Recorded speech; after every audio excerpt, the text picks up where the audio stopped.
It was 88 days ago that President Trump announced his nomination of Judge Brett Kavanaugh to fill the current vacancy on the Supreme Court. Judge Kavanaugh is a nominee of the very highest caliber, a brilliant legal mind, an accomplished jurist with a proven devotion to the rule of law. Today, the Senate has the opportunity to advance his nomination.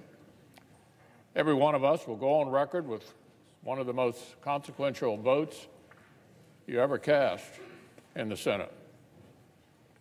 Now, the stakes are always high for a Supreme Court nomination, but colleagues, the extraordinary events of recent weeks have raised them even higher this time. When we vote later this morning, we will not only be deciding whether to elevate a stunningly well-qualified judge to our highest court, not anymore, not after all this, the United States Senate will also be making a statement. We'll either state that partisan politics can override the presumption of innocence, or we'll reaffirm that in the United States of America, everyone is innocent until proven guilty. We'll either state that facts and evidence can simply be brushed aside when politically inconvenient, and signal that media bullying and mob intimidation are valid tactics for shaping the Senate. The mob can attack, and the Senate caves. Or we'll stand up and say that serious, thoughtful, fact-based deliberation will still define this body. We'll either give notice that totally uncorroborated allegations are now officially enough to destroy an American's life, or we'll declare that our society cannot, must not, will not set the bar so low. So, Madam President, today is a pivotal day in the nomination process of this excellent judge.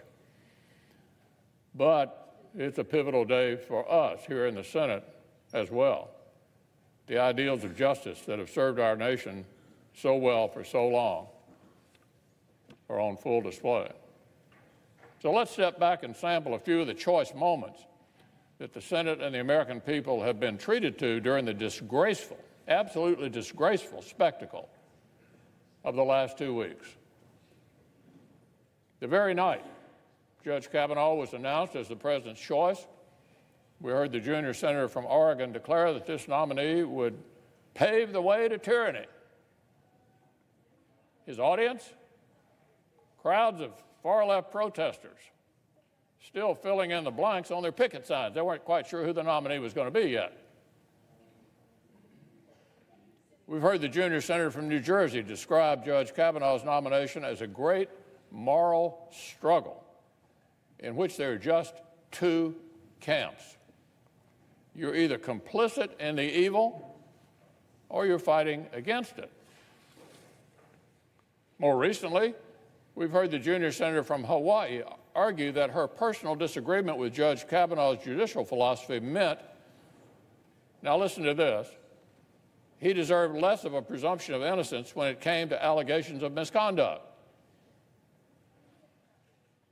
If you disagree with her, you're not entitled to the presumption of innocence when it comes to allegations of misconduct. That's from a member of the Judiciary Committee? That's the definition of due process? Apparently you get due process only if you agree with her.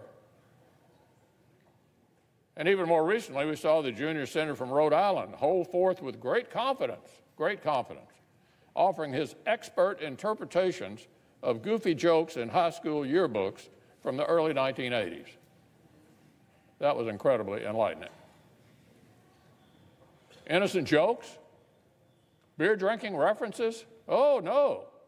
Our colleague was quite positive there must be some other hidden or sinister meanings at play.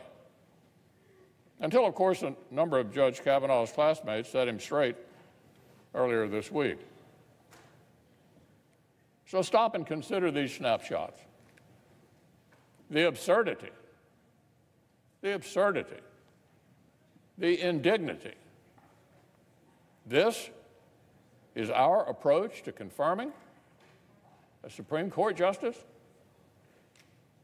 This is the Senate's contribution to public discourse? Before the ink had dried on Justice Kennedy's retirement, our Democratic colleagues made it perfectly clear what this process would be about: delay, obstruct, and resist. And before the ink had dried on Judge Kavanaugh's nomination, colleagues across the aisle, including Democratic members of the Judiciary Committee, were racing to announce they'd made up their minds and were totally opposed to his confirmation. Mere hours after Judge Kavanaugh was nominated, my friend, the Democratic leader, promised, quote, "I will oppose him with everything I've got," he said, hours after he was nominated. It was thus abundantly clear that the number one political goal was to defeat the nomination by any means necessary. It was right there from the beginning, Madam President. A clear declaration, plain as day, nothing could get most Democrats to consider this nominee with an open mind. It would be delaying tactics, obstruction, and so-called resistance until the final vote was called. For a few weeks, their efforts played out along lines that sadly have become somewhat ordinary around here.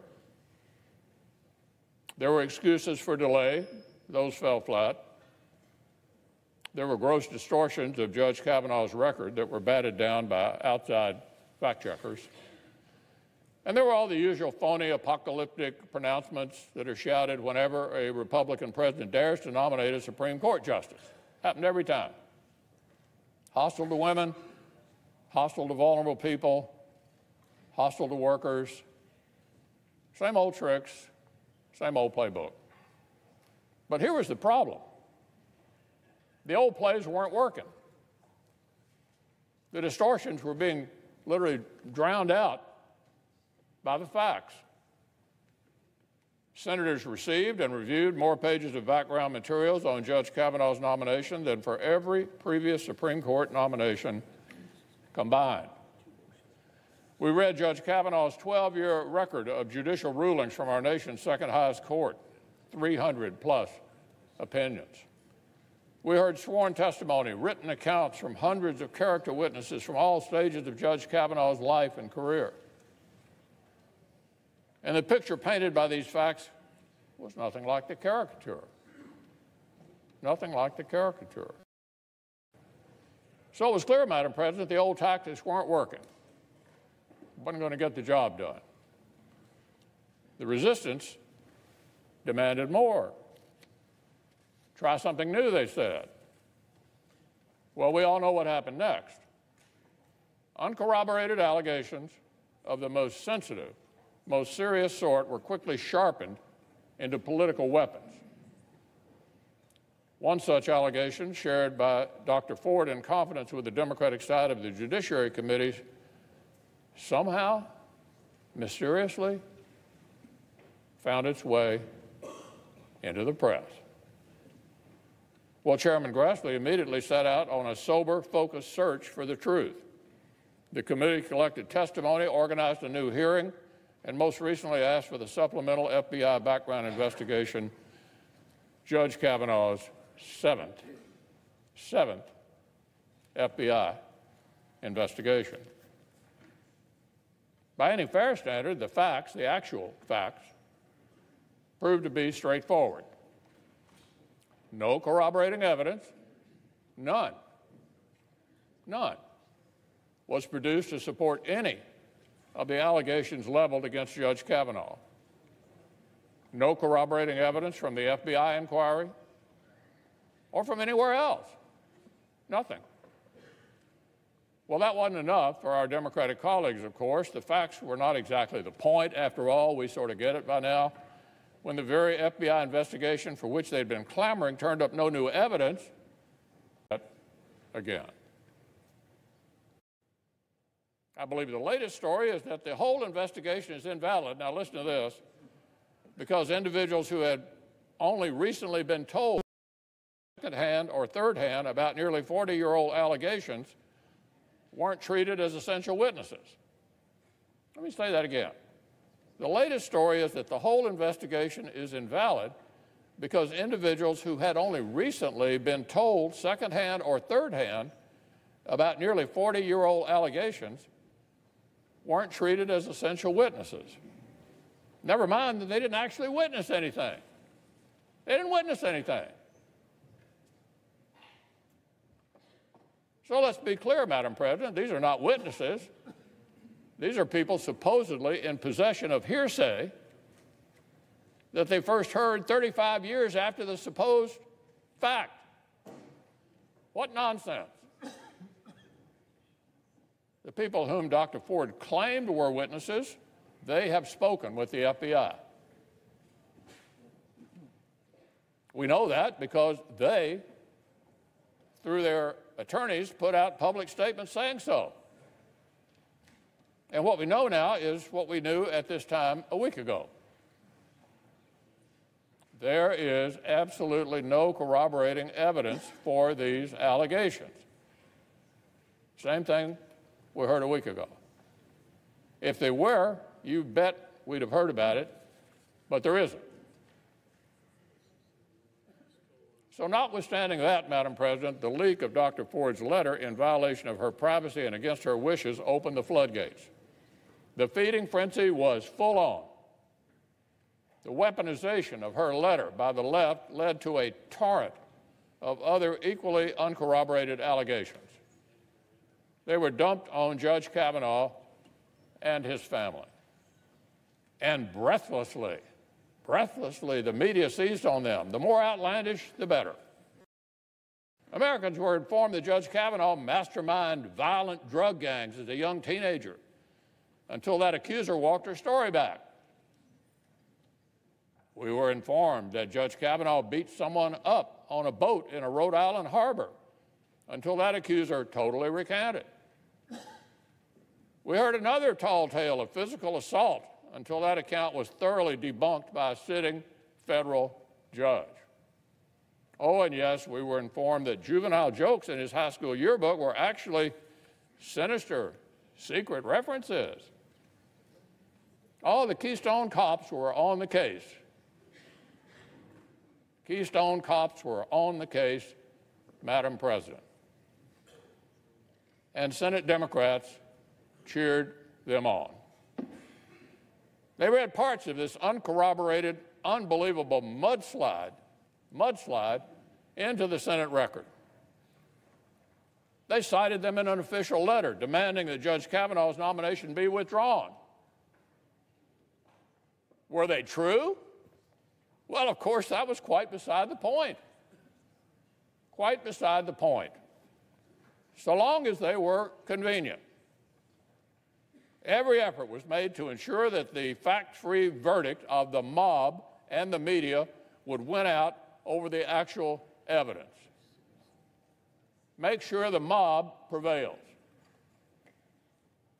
But the uncorroborated mud and the partisan noise and the physical intimidation of members here in the Senate will not have the final say around here. The Senate will have the final say. So, Madam President, we're almost at the end of the runway. The crosswinds of anger and fear and partisanship have blown strong these past weeks. They've harmed a good man and his family. They've tarnished the dignity of this institution. But all of it can end today. The time has come to vote. The Senate stands on the threshold of a golden opportunity. We have the opportunity to advance the nomination of an incredibly well-qualified and well-respected jurist to a post that demands such excellence. We have the opportunity to put Judge Brett Kavanaugh on the Supreme Court, where his distinguished service will make us and our nation proud for years to come. But we have the opportunity to do even more.